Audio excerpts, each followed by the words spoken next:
To the storm watch now. Hurricane Dorian is gaining strength in the Atlantic. It pounded the U.S. Virgin Islands and is now forecasted to reach Florida this weekend. Florida is under a state of emergency with millions of people being warned to get ready for impact. And people are stocking up on supplies and fuel at this gas station near Miami Beach. The pumps were dry this morning with out of service signs on them.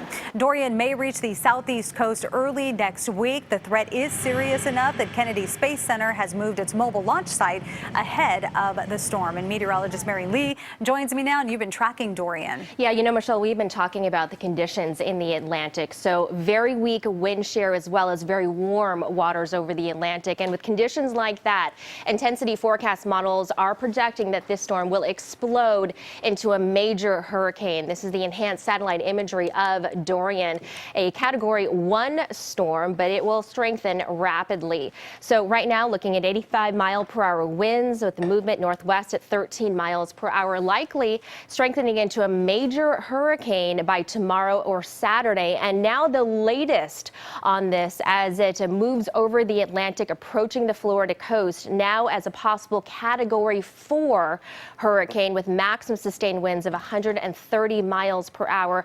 And that could hit by Monday, by Labor Day, early on Monday. So we are watching that very closely for you as this storm continues to strengthen in the Atlantic. Well, CBS reporter David Begnaud is in Cocoa Beach, Florida.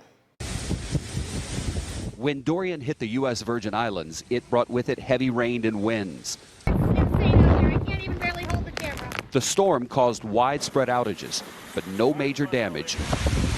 It is now strengthening and could be a major Category 3 storm by the time it makes landfall in Florida on Labor Day. Our team is on the ground in Florida and around Florida, making sure that the governor and local officials have everything they need to prepare for landfall of Dorian. Puerto Rico dodged a bullet as the storm changed course at the last minute. Floridians are being told, don't take a chance. I'm not that concerned, but I think it's better to be safe than sorry. I went through Andrew and I lost my house, so that made me ready. Florida's Governor Ron DeSantis is asking people to stock up with 7 days worth of supplies. Have a plan, be ready and listen. We'll get more, I think, resolution and certainty over the next 24, 48 hours. I'm not watching the weather. I'm not going to obsess about it. I'm leaving. I'm going to pray my way through it because God's in control. I know that. You know, there are hundreds of thousands of Puerto Ricans living here in the central part of Florida who were watching what would happen to their island. Thankful that it turned out to be nothing. Now they're watching Dorian come to them, along with every other Floridian being told by the governor, get ready.